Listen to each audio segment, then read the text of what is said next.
샬롬. 오늘은 2021년 2월 11일 목요일 저녁 시간입니다. 특히 2021년 설 명절의 연휴 첫날이기도 합니다. 따라서 아마 어제 밤부터 또 오늘 좀 늦은 분들은 내일까지 부모님을 찾아서 또 형제와 자매를 만남을 갖기 위해서 부지런히 또 찾아 나서는 그런 분들이 있겠습니다. 물론 사회적 거리두기 단계가 저희 수도권은 2.5단계, 또 비수도권은 2단계에 따라서 많은 제한적인 그런 상황이 있지만, 특히나 수도권이든 비수도권이든 동일하게 적용되는 것은 5인 이상 집합 금지가 되어 있습니다. 이러한 상황으로 인해서 그 5인 이상이 되는 많은 가족들은 함께 부모님과 또 친지들과 또 형제 자매들과 만날 수 없는 그런 많은 제약이 따르기도 합니다. 솔직히 저도 부모님에게 또 형제 자매들에게 찾아가지 못해서 좀 아쉬움과 안타까움은 있지만, 그러나 우리의 이웃을 위해서, 그리고 내 자신의 건강을 위해서 우리 함께 섬기는 마음으로 이번 설 명절 또다시 우리 함께 좀 절제하고 우리 좀 참아가면서 이 시간들을 지혜롭게 보냈으면 좋겠습니다. 나 한 사람쯤이야 라고 생각보다는 나 하나부터 이웃에 대한 사회적 책임을 잘 감당함을 통해서 우리 하나님 앞에나 또 사람들에게 좀 덕이 되고 또 영광이 되는 그런 삶을 이번 기회를 통해서 살아내셨으면 하는 저의 간절한 그런 바람, 또 여러분에게 부탁을 이 시간 다시 한번 드리는 것입니다. 오늘 2월 11일 목요일 함께 우리 주삼 교제를 통해서 변함없이 하나님 앞에 예배하고 또 말씀의 묵상을 통하여 영육 간의 강건함을 얻는 그런 시간으로 함께 하도록 하겠습니다. 먼저 찬송 349장 나는 예수 따라가는 십자가 군사라 하는 우리 찬양을 우리 함께 드리겠습니다. 이 찬양은 좀 저녁 시간이라서요, 제가 크게 하지 못하기 때문에 드리면 그냥 반주기에 찬양을 주로 좀 함께 들으면서 우리 좀 작은 목소리로, 또 여러분들이 혹시 낮에 함께 하실 수 있다면 여러분의 목소리를 잘 조절해가면서 이 묵상의 시간을 함께 해주셨으면 고맙겠습니다. 우리 다 같이 함께 찬양을 드리겠습니다.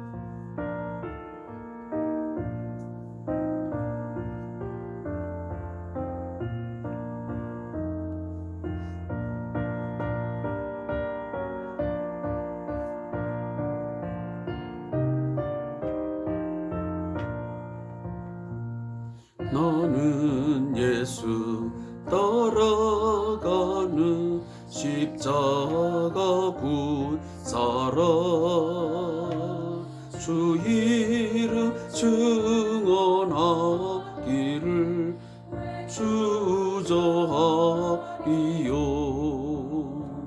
다른 군사 피 흘리며 나가서 싸울 때 나 혼자 편히 앉아서 바라만 보리요. 다른 사람 어찌든지 나 주님의 용사되리. 나는 주의 군사 되어 충성을 맹세 내가 승리하기까지 주 은혜로 싸우리. 주님의 용서된 내 주의 일 맡기소서. 시작되어 용사를 부른다. 일어나 전쟁 마당에 다워서 나가자. 거룩하신 주님 위에 싸우러 나가자. 주님의 권능 힘입어 다 이길 때까지 다른 사람 어찌든지 나 주님의 용사되리. 나는 주의 군사 되어 총성을 맹세. 내가 승리하기까지 주 은혜로 싸우리. 주님의 용사된 내 주의 일 맡기소서.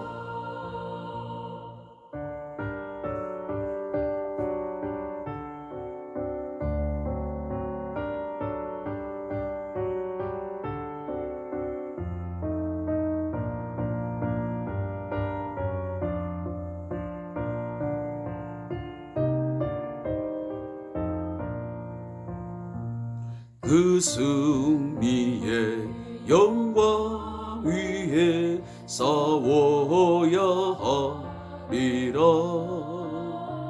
주 말씀 나의 힘 내서 음할 것 없도다.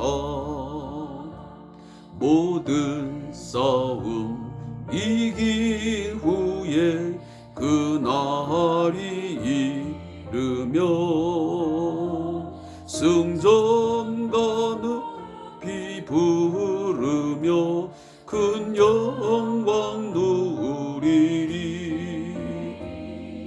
다른 사람 어찌든지 주님의 용사되리. 나는 주의 충성을 맹세. 내가 승리하기까지 주 은혜로 싸우리. 주의 용사된 주의 일 맡기소서.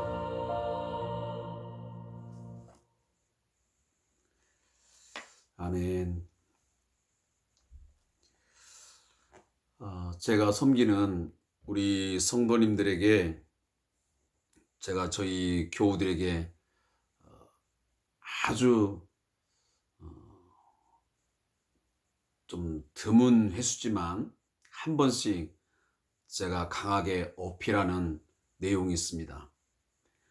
그것은 이 땅에 존재하는 교회 공동체의 모든 지체들은, 그리스도의 사람들은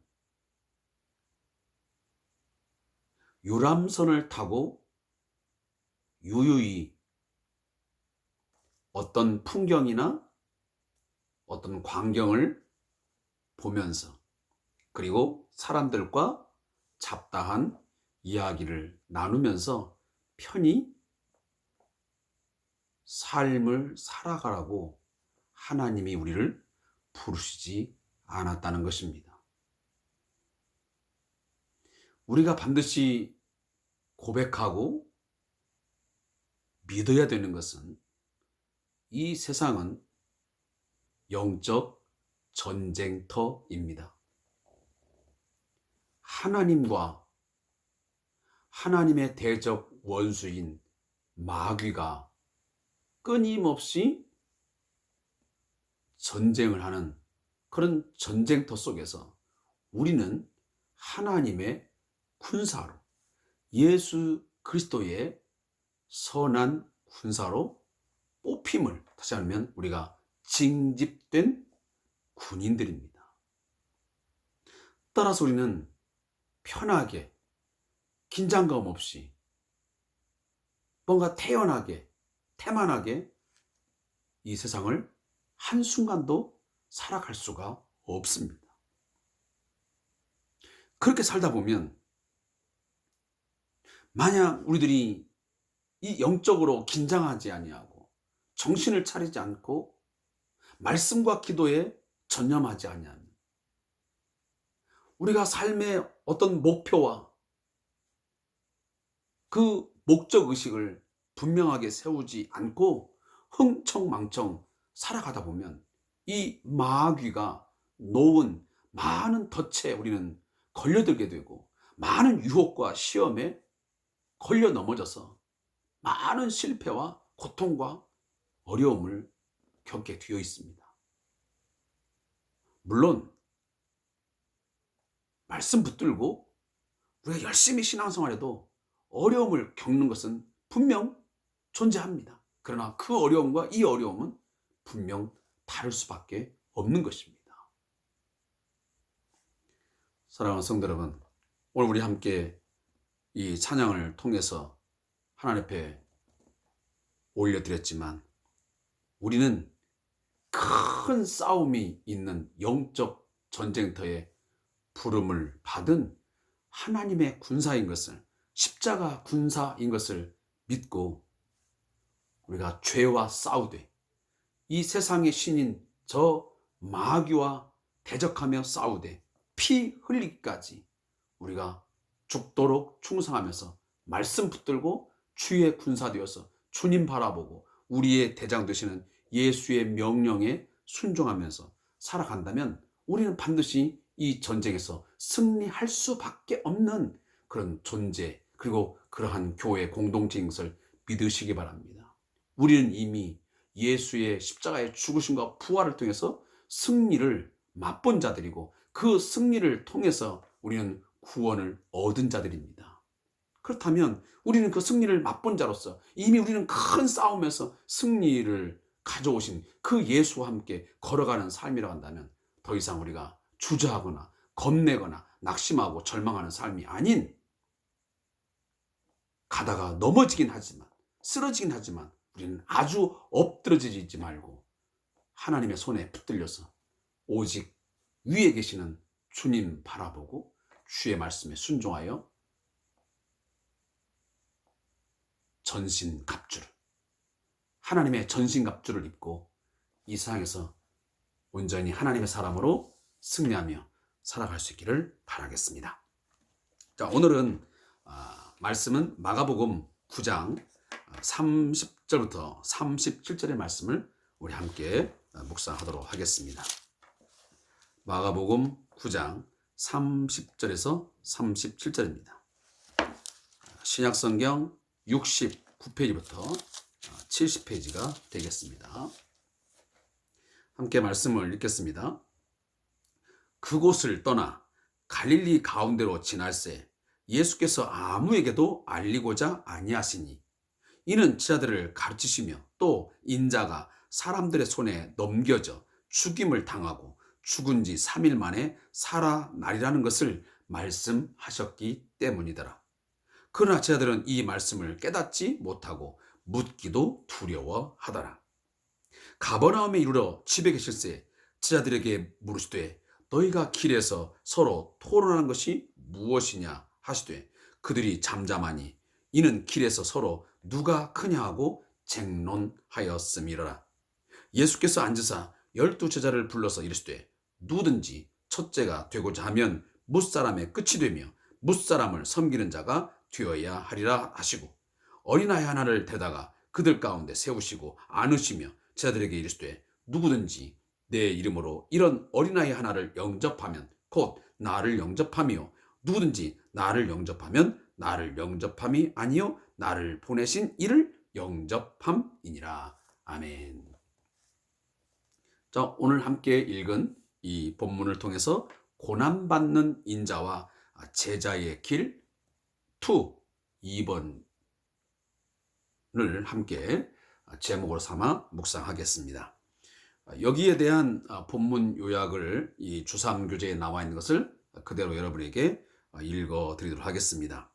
예수님은 고난받는 인자의 길에 대한 두 번째 가르침을 주신다.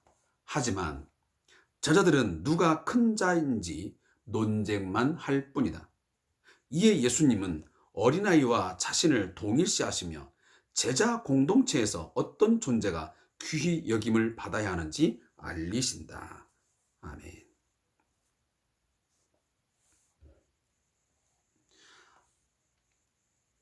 사랑하는 성도 여러분, 지금 예수님은 어디를 향해서 가고 계시는 것입니까?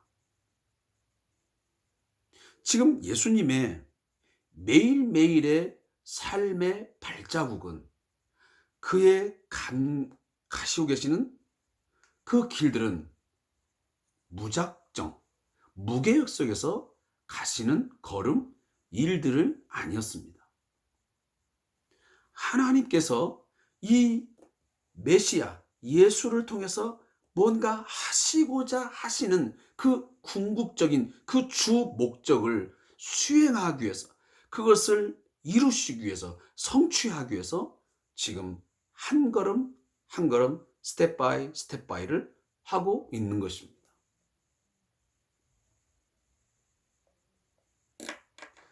그 종착지가 바로 예루살렘을 향하여 가고 있는 것입니다.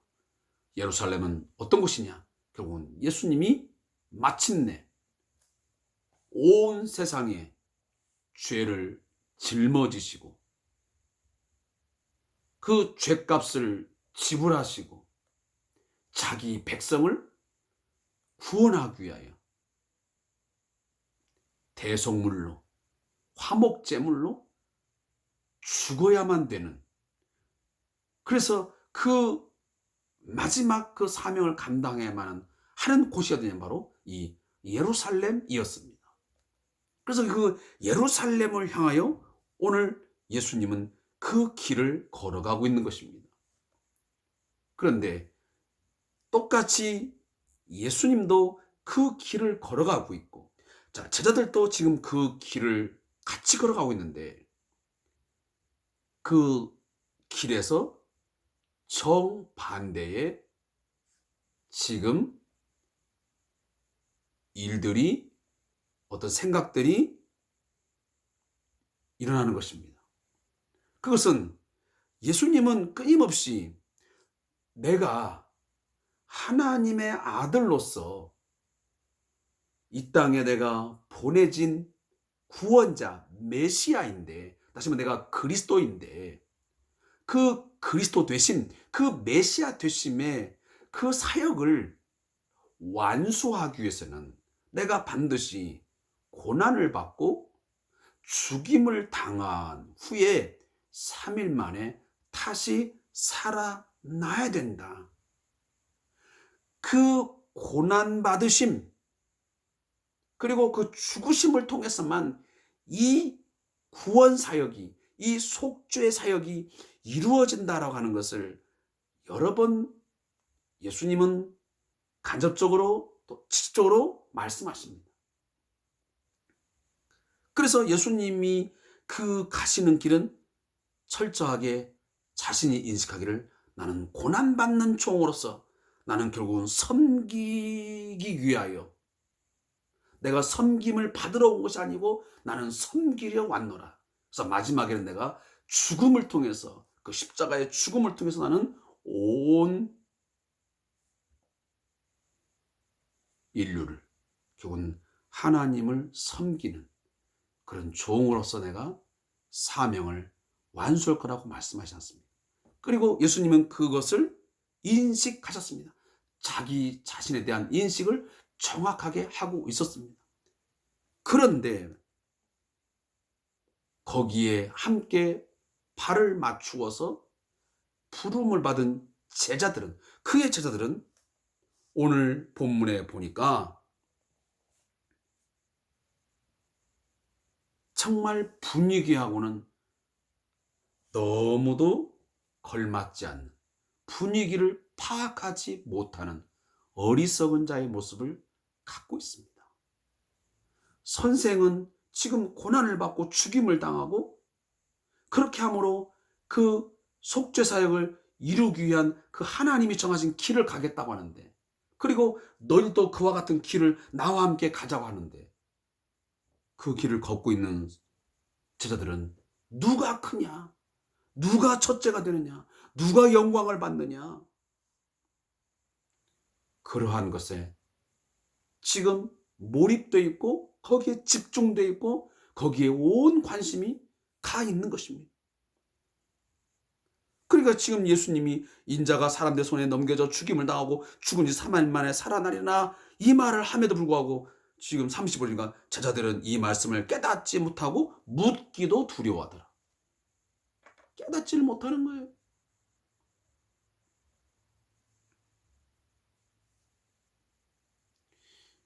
제가 어제도 말씀드렸지만 이러한 부분들이 바로 오늘 연약한 우리들의 자화상이라 그 말이에요. 왜 이토록 미련하고 우둔한지, 주님이 우리의 모습을 볼 때 왜 저리도 깨닫지 못하는 것일까? 왜 그토록 미련한 것일까? 영적으로 왜 이렇게 둔감한 것일까? 네가 믿고 있는 예수가 누구인지를, 그 예수를 믿게 되면 어떠한 삶을 살게 되고 그 예수를 믿게 되면 어떠한 너의 장래가, 어떤 미래가 있는지를 좀 알았으면 좋겠는데, 그런 것들을 모른 채 전혀 다른 삶을, 전혀 다른 목적의식, 전혀 하나님 나라의 가치가 아닌 세상 나라의 가치와 문화에 젖어가지고 살아가는, 그 생각 속에 몰두가 되어 살아가는 모습, 어떻게 하면 남보다 더 많은 것을 가지느냐, 어떻게 하면 남보다 좀 높아지느냐, 영광을 받느냐, 어떻게 하면 지위를 얻을 것이냐, 권력을 얻을 것이냐, 돈을 좀 더 많이 벌어서 내가 떵떵거리며 살 것이냐, 여기에만 집중되어 있으니 이것이 믿는 자와 믿지 않는 자의 구분이 되지 않는 거예요. 믿지 않는 사람들이 권력과 돈과 정욕과 자신의 욕망을 추구하며 그걸 잡기 위해서 그 안간힘을 쓰고 남을 짓밟고 온갖 불법과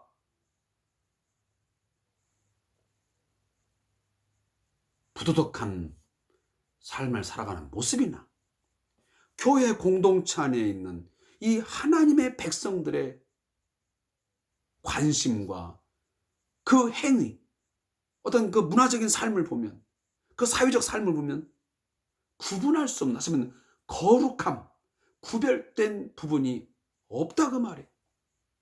그것이 바로 깨닫지 못한 우리들의 삶의 모습이라는 것을 저는 오늘 말씀을 드려서 굳이 드리고 싶은 것입니다.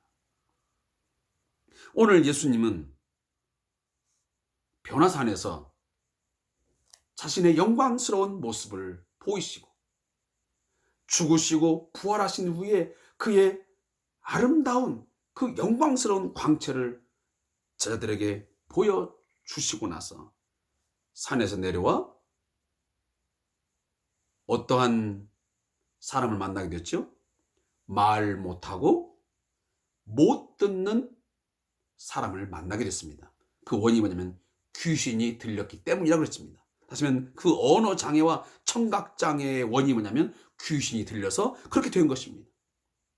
바로 이 사람을 제자들은 고치지 못했지만 예수님은 믿는 자에게는 능히 할 수 없는 일이 없다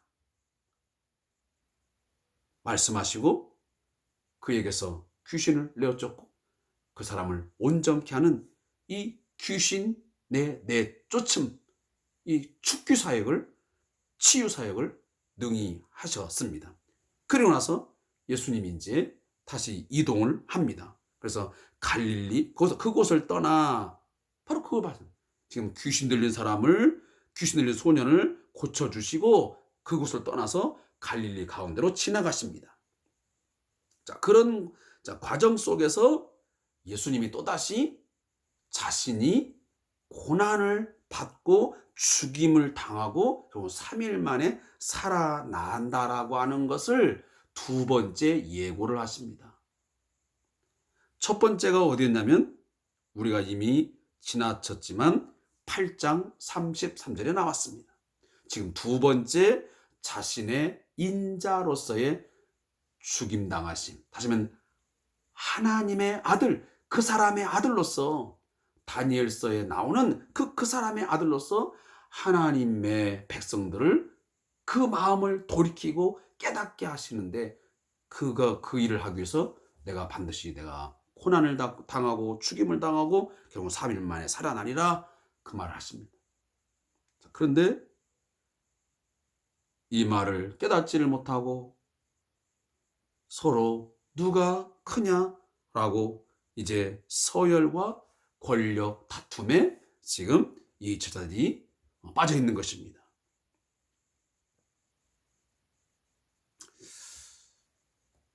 제가 좀 전에 아까 이야기한 것을 또다시 반복하니까 좀 지루할 수 있겠지만 우리들의 삶이 어찌 보면 그렇게 만들어 있지 않나 그래요. 지금도 우리는 늘 서열과 어떤 그 권력의 어떤 힘에 굉장히 많은 관심을 갖고 있고 거기에 우리가 집중되어 삶을 살아가는 모습들이 참 많지 않나 하는 생각을 갖습니다.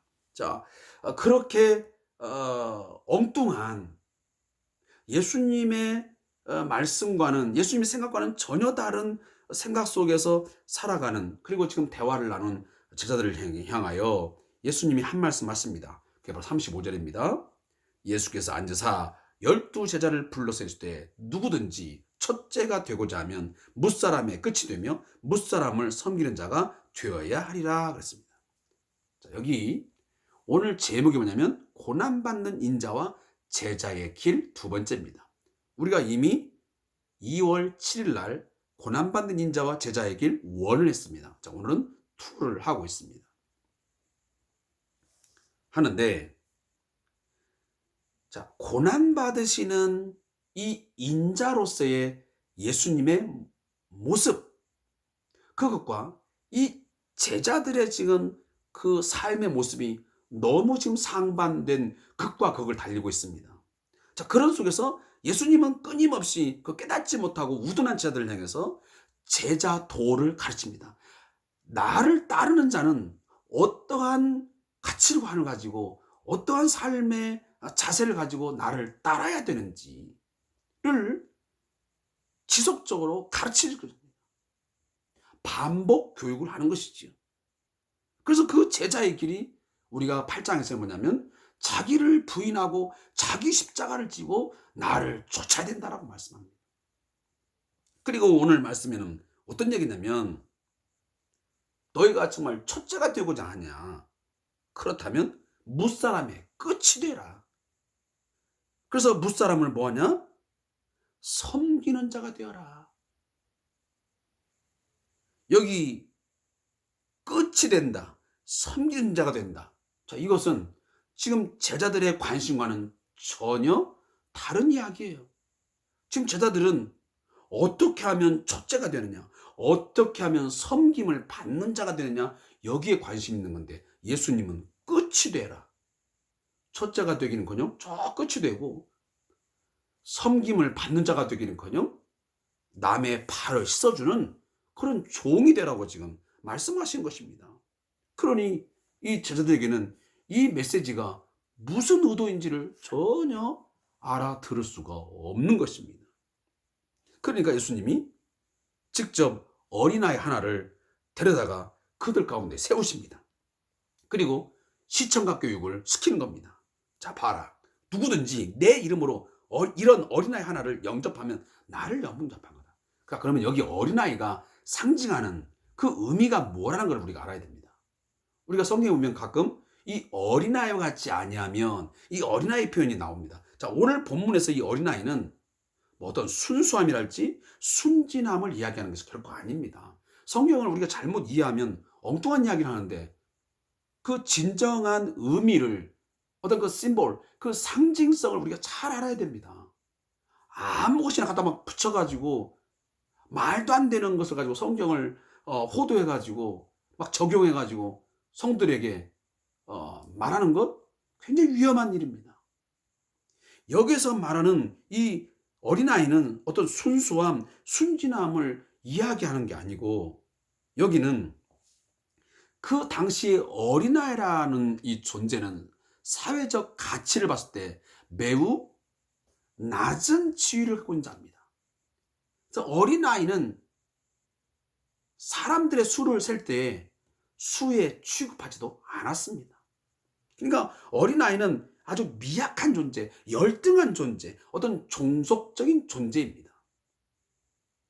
그래서 누군가의 도움이 없으면 아무것도 할 수 없는 그런 열등한 존재, 미약한 존재를 의미할 때 바로 이 어린아이라는 의미를 여기에 대입시킨 것입니다. 그래서 어떻게 보면 권력과 또 어떤 지배를 모두 버려버린, 그런 것들을 생각할 수 없는 그런 미약한 존재들이죠.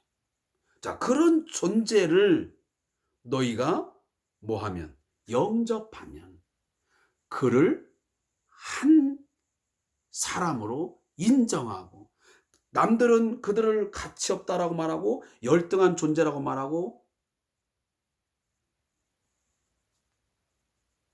취급하지만, 너희는 그와 같은 자들을 어떻게 하면, 영접하면, 너희가 그를 진정으로 사람 대우라고 섬기게 되면 바로 그것은 나를 영접하는 것이다.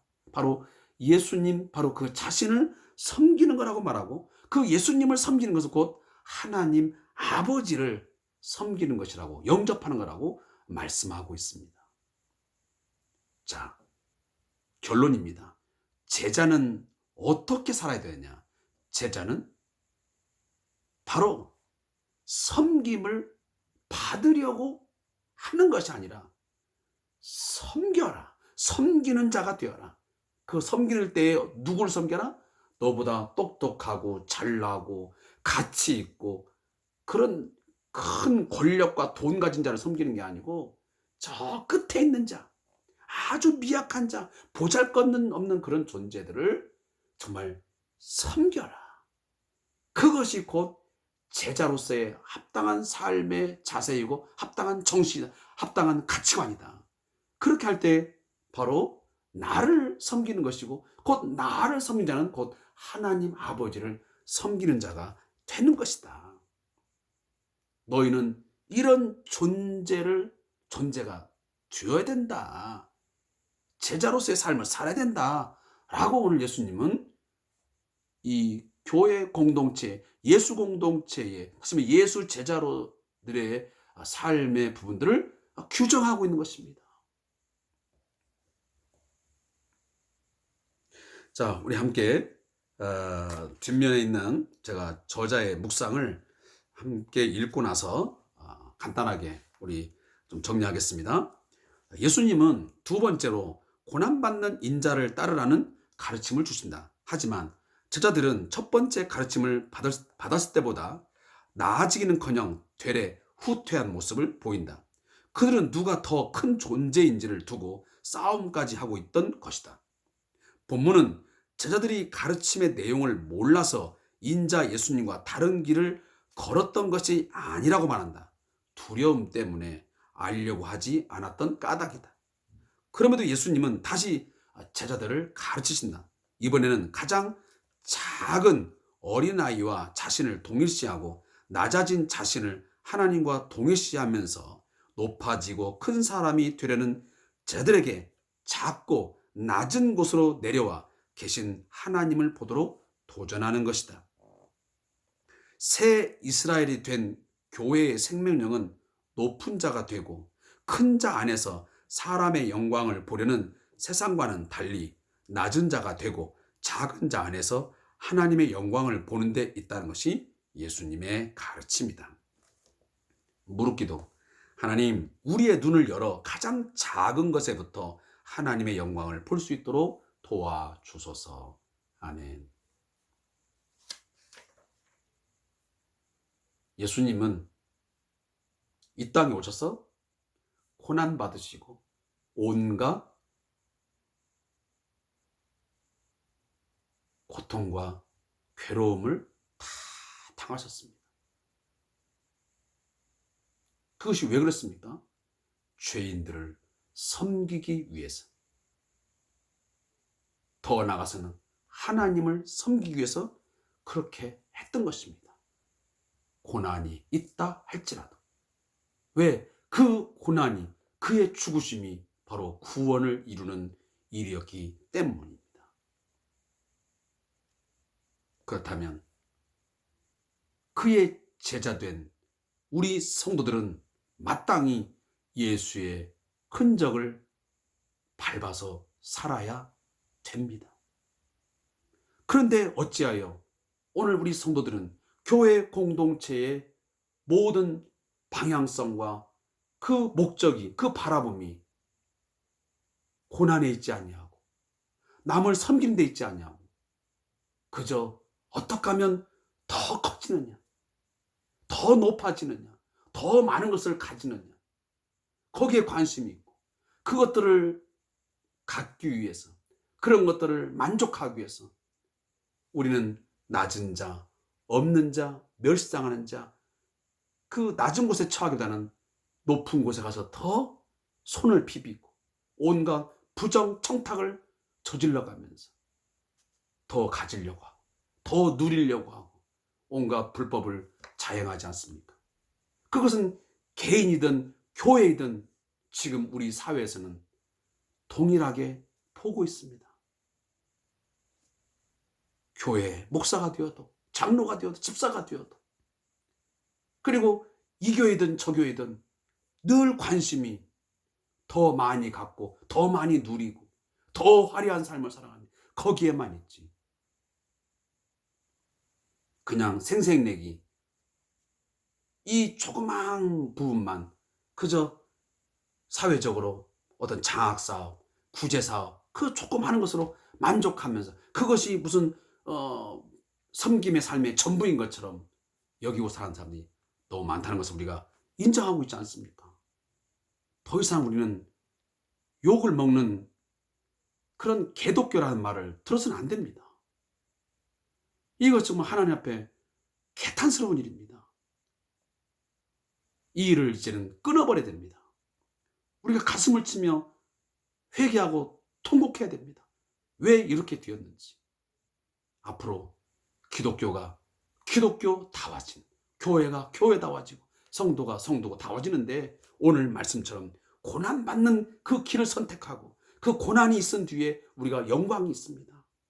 제자의 삶은 그 자기를 부인하고 십자가를 치고 따라갔을 때 마침내 부활의 영광이 있고 하나님 나라의 영광이 주어지는 것이지, 이 땅에 사는 동안 늘 우리가 첫째가 되고 높아지고 섬김을 받는 데만 그렇게 급급해하고 살아가지고는 우리가 결코 영광을 누릴 수가 없는 것입니다. 그건 우리의 작은 바램일 뿐입니다. 결코 주어지지 않을 것입니다. 사랑하는 성도 여러분, 주를 위해서, 복음을 위해서 고난을 받으십시오. 의를 위해서 고난을, 핍박을 받으십시오. 그렇게 해서 제자의 길을 걸어가십시오. 믿는 자로서의 삶을 걸어가십시오. 묵묵히 탈선하지 말고